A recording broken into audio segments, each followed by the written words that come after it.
Jonah Miller stood frozen in the center of his parents' living room, champagne glass trembling in his hand, as his older brother Ethan clinked a spoon against crystal so hard it nearly shattered. The sound cut through the laughter and chatter like a knife, and suddenly every phone in the room turned toward him. Ethan's voice boomed with that practiced confidence that had always made Jonah feel small, announcing to everyone gathered that his little brother had finally done it, had actually become a millionaire before 30, just like he promised. Look at that suit, look at that confidence, look at that success. The applause erupted, and Jonah forced his jaw into something resembling a smile, but beneath the expensive fabric of his rented Tom Ford suit, sweat was already pooling at the small of his back. Then his phone buzzed on the marble countertop, the screen lighting up with 5 words that made his heart stop. "We're at the gate. Friendly handover or tow." That's when Jonah realized that in approximately 3 minutes, he was going to lose not just his carefully constructed image in front of 40 people who believed he'd made it, but the only $2 million he actually owned, hidden where absolutely nobody would ever think to look. The thing about appearing successful is that it requires an astonishing amount of energy to maintain, and Jonah had been running on fumes for 6 months. His tech startup, the one that was supposed to revolutionize logistics tracking for small businesses, had collapsed so quietly that most people didn't even know it had died. The investors he'd burned weren't the type to make noise. They were his parents' friends, his brother's colleagues, people who wrote the loss off as a tax deduction and stopped returning his calls. The apartment in the nice part of town that everyone assumed he still lived in, lease terminated 4 months ago. The watch on his wrist that caught the light every time he raised his glass, borrowed from a friend who thought Jonah was just between residences, temporarily staying in luxury hotels while he looked for the perfect penthouse. The celebration happening around him right now wasn't even his idea. Ethan had insisted on throwing this party at their parents' house, convinced that Jonah's recent social media posts showcasing expensive dinners and business meetings meant something real was finally happening, and Jonah, desperate to hold on to the last shreds of his dignity, had let him believe it. Outside in the driveway, wedged between a Tesla and a BMW, sat the only thing Jonah actually owned, a rusted Ford F-150 from 1998, with scratched paint, a dented rear panel, and an engine that coughed black smoke every time it started. Ethan had mocked that truck for years, calling it scrap metal on wheels, telling Jonah it was an embarrassment to park in their parents' neighborhood, suggesting more times than Jonah could count that he should just junk it and move on. What Ethan didn't know, what nobody knew, was that Jonah had been sleeping in that truck for 4 months, folding his 6-foot frame into the back seat every night, showering at the gym, storing his few remaining possessions in a storage unit he paid for in cash. But more importantly, what nobody knew was that welded inside the driver's side door panel, sealed behind metal and rust and years of accumulated road grime, was a custom encrypted hard drive containing the access keys to Bitcoin that Jonah had mined almost a decade ago when nobody thought cryptocurrency was anything more than a curiosity for tech nerds. Back then, Jonah had been a college kid with a gaming computer and too much time on his hands, running mining software overnight and accumulating fractions of Bitcoin when it was worth practically nothing. He'd forgotten about it entirely as he built a startup, poured everything into the business, convinced himself that real success came from building something tangible.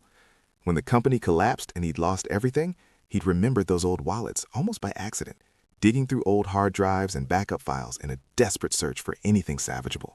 What he found made him physically dizzy. The Bitcoin he'd mined as a joke, the digital coins he'd accumulated when they were worth pennies, had exploded in value. Not enough to make him wealthy when he first checked, but enough to matter. So he'd done something that seemed insane at the time. He'd created a custom encrypted drive, copied every single access key and wallet file, and sealed it inside the one thing nobody would ever want to steal. The one possession so worthless that even repo men would hesitate to waste the diesel fuel towing it. Then he'd waited, watching the market, watching the value climb, waiting for the perfect moment to cash out and start over. That moment had come exactly 5 days ago, when Bitcoin had skyrocketed past projections, and Jonah's forgotten wallets had suddenly become worth just over $2 million. He'd been sitting in the truck in a Walmart parking lot when he checked the value on his phone, and he'd laughed so hard he'd cried, this broken, desperate laugh that probably scared the family unloading groceries 3 spaces over. $2 million existed in lines of code, accessible only through encrypted keys stored in a door panel held together with rust and prayers. He'd planned to extract the drive this week, to quietly transfer the funds, to disappear and start over somewhere nobody knew his name. But then Ethan had called about the party, and Jonah's pride, that stupid, crushing pride, had made him say yes. He'd maxed out his last credit card to rent the suit, had borrowed the watch, had shown up with that practiced smile, and now the bank was outside, ready to take the only valuable thing he owned because he'd missed 60 consecutive payments on a truck loan he'd taken out years ago when he still believed his startup would succeed. Jonah mumbled something about needing air and slipped toward the back door, his heart hammering so hard he could feel it in his throat. He pushed through into the cool evening, and there it was, his nightmare made real. A massive tow truck idling in the driveway, yellow lights rotating, and a thick-shouldered man in a reflective vest already hooking chains to the F-150's undercarriage. The man worked with the bored efficiency of someone who'd done this 1,000 times, barely glancing up as Jonah approached, feet crunching on gravel, hands already reaching for his wrist to remove the borrowed watch. The words tumbled out desperate and quiet because the party was still happening 30 feet away, and if anyone heard this conversation, his entire life would detonate. "Wait, please wait. I'll pay tomorrow. I can pay right now. Take this watch. It's worth $15,000. Just give me until morning." The repo agent didn't even look at the Rolex, just shook his head and kept working the chains, his voice flat and final. "Deadline passed yesterday, sir. Collateral is the vehicle. I've got 6 more stops tonight, so let's keep this professional." The chain tightened with a metallic screech that made Jonah's stomach drop, and that's when he heard it, the worst possible sound in the worst possible moment, the back door of the house creaking open, voices spilling out, and Ethan's laugh cutting through everything else. Jonah turned and saw his brother stepping onto the patio with a lit cigar, followed by half a dozen party guests holding drinks and phones, drawn outside by curiosity or boredom or that instinct people have for witnessing disaster. Ethan's expression shifted from relaxed to confused to amused in about 2 seconds as he processed the scene, the tow truck, the chains, his little brother standing there in a rented suit looking like he was about to pass out. The mockery in Ethan's voice was almost gentle at first, almost fond, like he was talking to a child. "What's going on here? Who's this guy hooking up your scrap metal? You finally getting rid of that embarrassment?" Jonah's mind went blank, pure panic flooding every synapse, and then his mouth started moving before his brain could authorize the words. He improvised, voice shaking, hands gesturing too much, explaining that this wasn't a repossession, it was a sale. The guy was a collector, vintage restoration. People paid serious money for trucks like this now, classic Americana. He'd gotten a great offer. The repo agent paused, chains still in hand, and looked at Jonah with an expression that might have been pity or might have been contempt, impossible to tell. Then he looked at Ethan and the gathered crowd, and something in his face shifted. Maybe he was tired, maybe he felt bad, maybe he just wanted to finish his shift and go home, but he played along. "Yeah, restoration, classic restoration project. These old F-150s are real popular with collectors now." Ethan laughed, that big performative laugh that made everyone around him laugh too, slapping Jonah on the shoulder hard enough to hurt. "Finally," he said. "By damn time he dumped that thing. I've been telling you for years it's an eyesore. Good for you, little brother." The truck pulled free with a horrible scraping sound, chains snapping fully taut, and began rolling backward toward the tow truck's flatbed. Ethan stared at him for 5 full seconds that felt like hours, his expression cycling through disbelief and disappointment and finally settling on disgust. He shook his head slowly, dropped his cigar on the driveway, and turned back toward the house without a word. The party guests followed, some quickly, some lingering to get a few more seconds of footage, until Jonah was alone on the gravel with the repo agent securing the final straps. "You all right, man?" The agent's voice was quieter now, almost kind, but Jonah couldn't respond, could only kneel there with his palms scraped and his suit dirty and watch the taillights of the tow truck disappear down the street, carrying with it the rusted shell that everyone assumed was worthless and nobody knew contained everything. The sound of the engine faded, the yellow lights vanished around a corner, and then there was only silence, and the distant sound of the party inside resuming, quieter now, with a different energy, the kind of energy that comes with fresh gossip and confirmed suspicions. Jonah sat on the curb for 20 minutes, maybe 30, watching nothing, thinking about everything. Someone, probably his mother, turned off the outdoor lights, a gentle hint that he should leave or come inside, but he couldn't do either yet. His phone buzzed with texts he didn't read, probably people from the party, probably Ethan, probably everyone wanting explanations he didn't have the energy to give.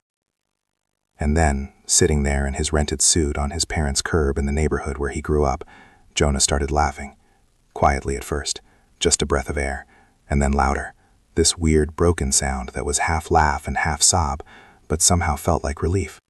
Because while everyone inside was texting about his public humiliation, while Ethan was probably telling their parents that he'd been right all along about Jonah being a failure, while the repo agent drove away thinking he just towed another piece of junk from another broke dreamer, none of them knew what had actually happened in those frantic seconds when Jonah had grabbed the door handle and screamed.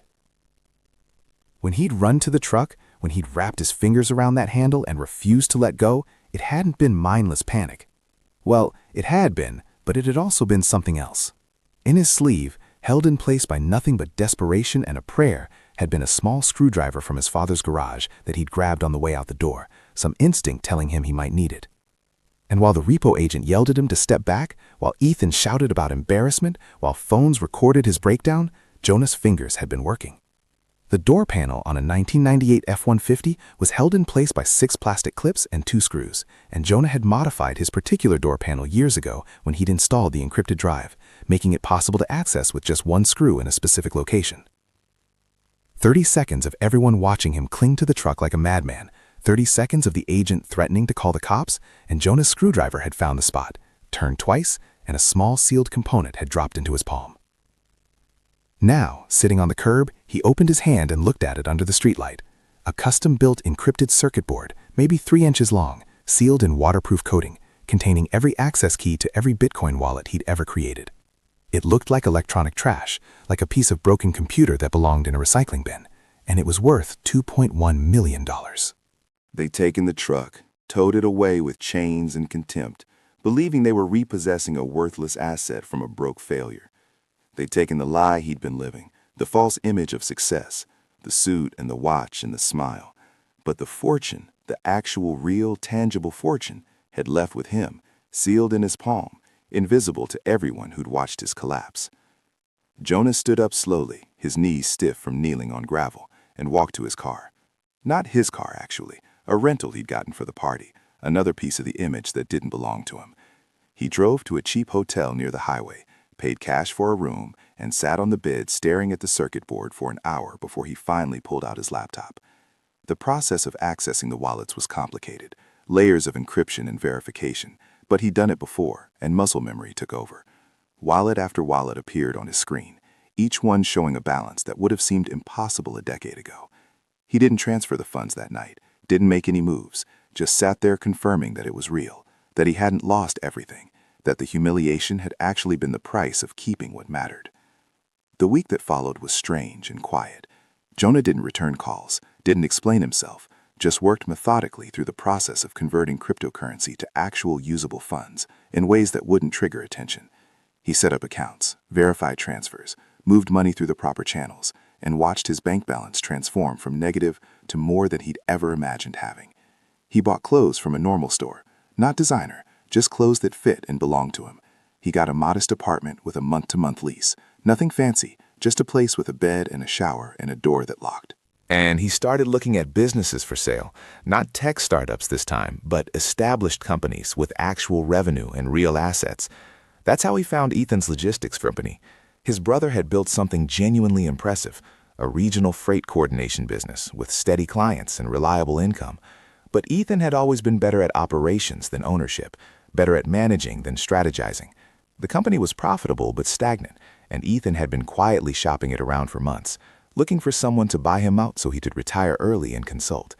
The asking price was reasonable, the books were clean, and Jonah knew the industry from his failed startup. He made an offer through a lawyer, kept his name off the paperwork, and negotiated the sale over 2 weeks of emails and phone calls that Ethan never realized were coming from his disgraced little brother. The day Jonah walked into Ethan's office for the ownership transfer meeting, his brother's face went through every emotion human beings are capable of experiencing in about 10 seconds. Confusion at seeing Jonah, disbelief when the lawyer introduced him as the new owner, anger that he'd been tricked, and finally something that looked almost like fear. Ethan stammered questions that didn't quite form into sentences, asking how this was possible. The bank took everything. You were broke. Everyone saw it happen. Jonah sat down in the chair across from his brother's desk, the same desk he'd sat across from dozens of times, asking for advice or loans or validation, and signed the ownership papers with a pen that cost $8 from Staples. When Ethan finally managed to form a complete sentence, it was the same question he'd asked a week ago on the driveway. But the bank took everything.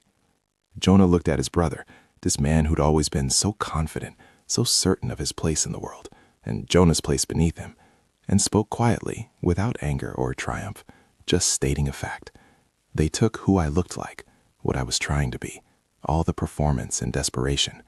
What I actually had, what actually mattered, fit in my pocket the whole time. They took the truck, Ethan. They took the lie, but they never even knew what they were missing. The lawyer cleared his throat and went through the final paperwork, explaining that Ethan would stay on as operations manager if he wanted. Good salary, no ownership stress, or he could take the buyout and walk away. Ethan chose to stay, maybe because he needed the structure, maybe because some part of him wanted to understand how this had happened. Over the following months, they developed something that wasn't quite friendship, but wasn't the old dynamic either. Ethan stopped performing, stopped needing to be the successful older brother, and Jonas stopped trying to prove anything to anyone. They ran the business together, one handling operations and one handling strategy, and it worked better than either of them expected. Jonah never told Ethan the full story, never explained the Bitcoin or the encrypted drive, or the exact moment on the driveway when disaster had turned into salvation. Some things didn't need explaining. What mattered was that he'd learned the difference between looking successful and being successful, between the image people applaud and the quiet foundation nobody sees. The truck was probably in a scrapyard somewhere by now, crushed into a cube of metal, and Jonah didn't care. It had done its job, had protected what mattered when everything else collapsed, and then it had given him permission to stop pretending. Now, before you click away, I need you to do something for me. Drop a comment right now and tell me, have you ever had something valuable that everyone else thought was worthless? Maybe it wasn't cryptocurrency in a truck door. Maybe it was a skill people dismissed, or a relationship others didn't understand, or a dream that seemed impossible. Share your story because I genuinely want to know what you've protected while everyone was looking somewhere else. And if this story made you think differently about success and failure, about what's real and what's performance, hit that subscribe button for Money Stories That Matter, because we find these stories every single week. True stories about money and pride and the complicated ways people survive and rebuild.